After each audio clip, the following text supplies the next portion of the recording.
Hey folks, it's Maxie here and welcome to another TEW2020 video. As always, if you want to get social, you know what to do, and if you need some resources for the game, down below. You join us for a first time event. I've never booked a Royal Rumble in TEW2020. I've looked about the forums, I've taken a wee bit of advice, and I'm hoping, this one doesn't go horribly wrong. It might, there's every chance of that, but hopefully we'll be okay. Haven't put either as the main events, but I'm hoping the main events should draw enough that we can pop, because I don't want to drop back down to medium very, very quickly. The decision of the winners as well was very tricky, because there's not so much star power, and a lot of the people that I kind of was considering don't particularly need a Rumble win. So I really took a long time thinking about who was going to win these matches. One thing's never been done before by WWE, but I felt it was a good way to go about it, which we'll see when it happens. And I really need to thank the good old man, Aaron Lester, for the discussions we spoke about. I'm like, who should win, and just talking over with him gave me the best idea creatively. So we'll jump into the show. I'll let you see where we are, what kind of attendance we're getting, and hopefully we can have a spectacular Rumble, because then the pressure's really on to get a spectacular Wrestlemania 37. Which can only go better than WrestleMania 6. So without further ado, we'll crack on to the actual show itself. So we're in Pittsburgh, PA. 47,000 fans in attendance, plus another 17 guys on top of that. We just start the show with a hype video. Wasn't any need for any promos, they don't want to go straight into a match. So hyping up our main event for the WWE Championship, and that will be Cesaro defending against Seth Rollins. Seth gets this rematch.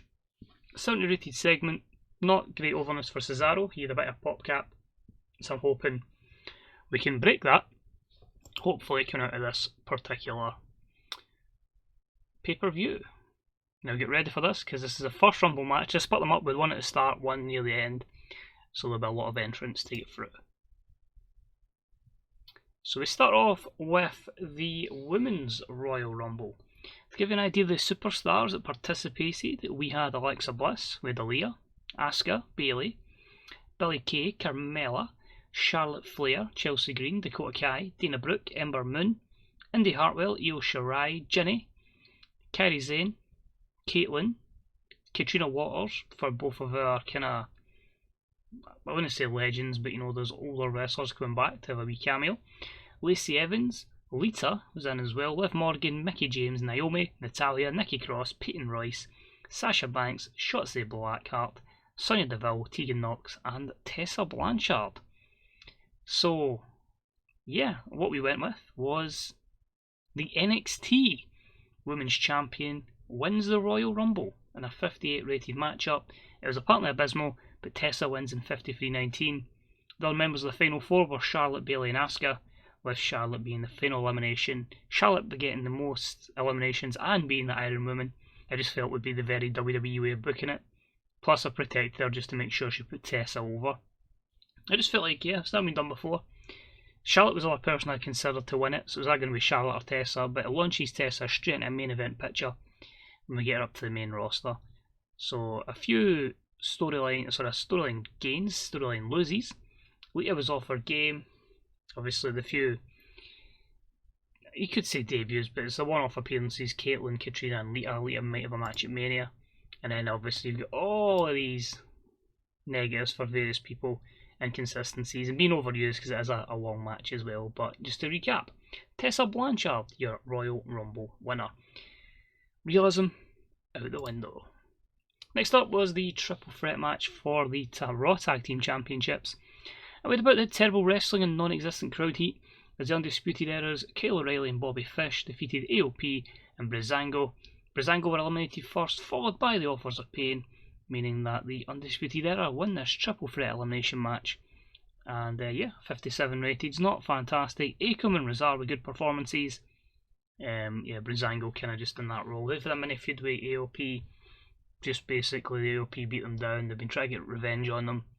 But the Undisputed Era will keep their championship belts.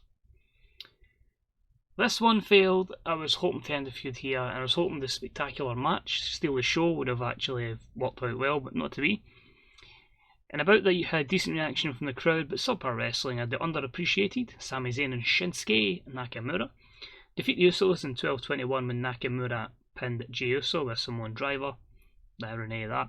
And yeah, defense number 2 for the underappreciated. So the problem is I'd used the Usos to put Sami and Shinsuke a bit more over where they probably should be, and unfortunately the All Out match was the worst out of a lot of them. So just a 33.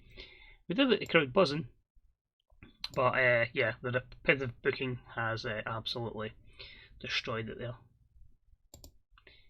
After the matchup, the Usos were in the ring, and basically they've been beaten down by Jacob Fatu and Ortiz, beating them down to the mat. This got a 54. Jacob Fatu debuted the Monster gimmick, which got an initial rating of great. Ortiz debuted his Cocky gimmick, which got an initial rating of very good. Jacob Fatu and Miss Page are a good pairing. They play off each other well, while Ortiz were better off without Miss Page. They simply don't work well together. Crap. So to give you the idea here is we'd nabbed Ortiz. Santana's contract's up in 6 months, so obviously I'll be going all out to get him over from AEW as well. I'm looking to bring in a lot of managers and a lot of factions. Obviously I seem to have a way where I'm better at booking heel factions, but I decided that I wanted Paige to have like a kind of like businesswoman type outlook, so like wearing glasses, just kind of like here, just dead strict and just dead like get this done. So she was basically initially speaking with Dolph Ziggler after he lost the match and just basically said, look at what you used to be and look at you now. So like that was her first client, and then she's brought in these two together. I haven't got a tag team name. It is going to run roughly for about 6 months until Santana appears, and then Jacob will go and do his own thing, and Santana and Ortiz will be together. But for now, Jacob Fatu and Ortiz is appearing, and I'll just need to utilise Ortiz being with Paige until that goes through, because plan's already booked. Oh, I'm having a terrible show today. An abysmal matchup saw Mandy Rose defeat Sister Abigail in 7:01 by pinfall. This only got 49. This had Mandy Rose off her game, and it needs a gimmick change because she's stale.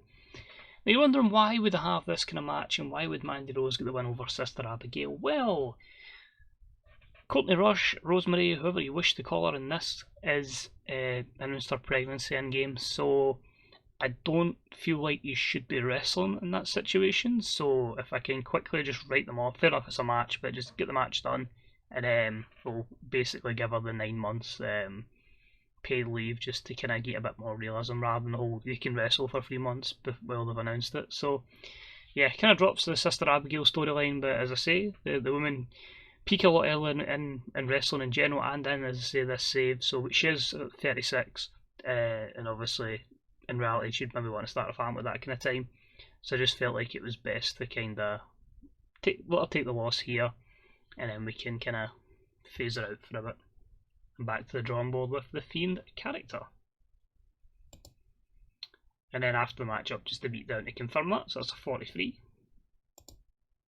Next up, Paul Heyman's on the stick, and he says he'd like to just everyone, not to his newest client, that's just the angle I used, but to the potential winner of the Royal Rumble matchup. I just wanted a wee boost of an angle here, get a high rating, and I certainly felt like Paul Heyman and Brock Lesnar would deliver that. So will Brock Lesnar be the man that wins the Rumble? The men's Rumble actually went well, and it was. Decent matchup, I gave it to Brock. I had no one else that I felt was needed it. Drew winning twice in a row would be Randy again, Braun, possibly. But I just felt like, I know Brock won it years and years ago, but it sets up for what I want to build. So it was a decent matchup. Brock wins in 66-27. The aforementioned were the final 4. Drew's the final elimination. Braun got the most eliminations over the matchup, and Adam Cole was your Iron Man. So an 80 rated matchup. The kind of wrestlers featuring were Adam Cole, AJ Styles, Aleister Black, Andrade, Angel Garza, or Angel Garza, I just used to call him Angle, Angel, Austin Theory, Big E, Bobby Lashley, Braun Strowman, Brock Lesnar, Daniel Bryan, Dolph Ziggler, Drew McIntyre, Edge, Elias, Finn Balor, Goldberg, so that's 1.2 million down the drain, John Morrison, Johnny Gargano, Keith Lee, Kevin Owens, King Corbin, Matt Riddle, Murphy, Randy Orton, Rey Mysterio, Roman Reigns, Samoa Joe, The Miz, and Tommaso Ciampa. You could say a very stacked Royal Rumble. But some storylines advance and gain heat from it. Lesnar, ironically, off his game, but it did get the crowd hotter with regards to that. And again, as you can imagine, a lot of negative. Actually, not too mad compared to what you'd have thought. 80 rating, by the way, for Rumble is actually not too bad. So it could have possibly main evented, but hopefully our 2 championship matches, the pressure's on them to deliver. We'll see how they do. So he's getting his one-on-one championship matchup. He doesn't need Money in the Bank. Otis versus The Fiend. And he just basically talks about how he's made Otis's life and he's made Mandy's life a living hell. He's managed to pick up a lot of victories recently, but he's not got one over The Fiend. And he says this is his opportunity to get the win over The Fiend. And the match itself had great wrestling and good heat. But it was The Fiend who defeated Otis in 1953 with a Sister Abigail. And he makes his 4th defence of the Universal title. So I just wanted to get that feud continually going. And 83, I'm quite happy that that's main event worthy. And it's in the co, so it was good to get Otis to that level. The rest plans, Otis is one of the few matches that I already know is happening at WrestleMania. I just need to get other people kind of sorted for that. But yep, The Fiend doesn't have a Mania opponent just yet. But that's a solid victory for him. Which leads us to our main event. Will it deliver? It was awful. Why does this always happen with main events? And about the had superb wrestling and good heat. Cesaro defeats Seth Rollins in 25-19 by pinfall. And Cesaro made the first defence of the WWE title. So since he won it with his cash in on Seth, Cesaro had an 81, Seth had a 90. The match got the crowd buzzing. This was done as an epic, so that's probably where it went wrong. Both of them get good psychology for the epic.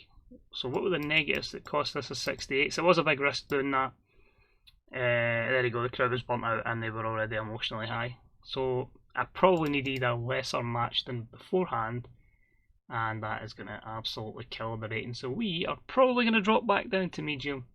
Because I took that gamble in our main event. So realistically that could have been easily in the 80s, maybe even a 90. And we finished the show. I'll give you the WrestleMania match. Cesaro's obviously celebrating he wins, and then Brock Lesnar F5. It's 86 rating.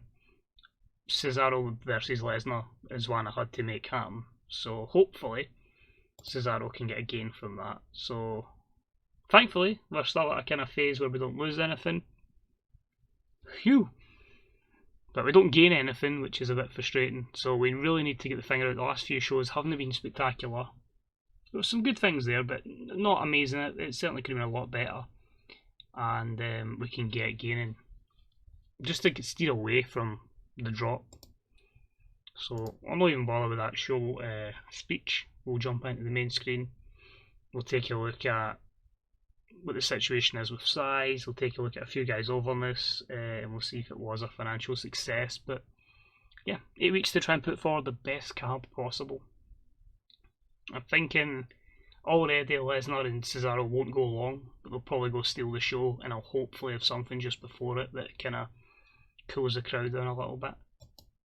So let's have a look. Impact have offered a contract to RVD. Al Snow's retiring. Matt Hardy's retiring. Interesting. I might actually look at bringing him back as a road agent then. Royal Rumble was pretty good. So people seem to enjoy the show. Charlie Haas is retiring. Kenzo Suzuki is retiring. Put a few in. Mickey Knuckles, sorry, should say. What we got? That's a lot. So I need to extend the Sky box office deal. Need to extend the DirecTV deal. Tajiri's left BJW. Gran Metalic's contract's up. Kalisto's contract's up. Undertaker's and R-Truth's as well. That's fine. Actually going to keep Undertaker and might send those two back to NXT. The problem is I've got mostly like people that want to push the main roster. You do need people to put people over, so there's that as well. Sasha Banks is a star in the making. The kid could make us some serious money in the future. It's your pal, you're calling a kid there. And Alexa Bliss is a good talker. Fair enough from AJ Styles. Tessa's up in the main roster for one show and already causing problems. Tessa now seems to have manipulated the locker room against Chelsea Green. So Nikki Cross is against Chelsea, and so is Ginny. The ironic thing is that Ginny and Chelsea Green are both part of the Robert Stone brand. Viewing figures, we had 3.8 million viewers, of which there was 1.4 million buys at a rate of 2.1, so that'll probably be our highest. I'll keep that there so I remember the contracts later. Good profit of 5 million, which is good to see. Worker costs were up because we used Goldberg, but I think after WrestleMania I'm just going to retire that guy and not lose 1.2 million, but I had to put his overness elsewhere. But yeah, broadcast revenue is up, which is good to see. Pay-per-view revenue up because it's obviously a historic show, and sponsors up a little bit as well. That might be to do with the jump up to large as well. So I've just got to show you that. So we're on the cusp, everything is 77. But, oh, did we actually jump up too? We must have jumped up too quickly then, actually. We actually jumped 2 sizes, believe it or not. Because I got big, right, I was on medium, and I got large as well, because obviously we've got the overness and, there you go, there's a thing you've learned, we've gone up 2 levels. So ideally, big size is obviously keeping it in America, so if I don't keep it in America, I could effectively drop back down to medium. So hopefully we can just get a couple of 78s and just get that up to maybe about an 80, just so we're kind of comfortable above the medium level. Titanic having 77 in every game world. Hawaii is going to be just one. We need to look at a few places in Canada. Sureste and Sur in Mexico. British Isles is not too bad, as I say, it's 2 places, Scotland, Midlands, Ireland and Wales.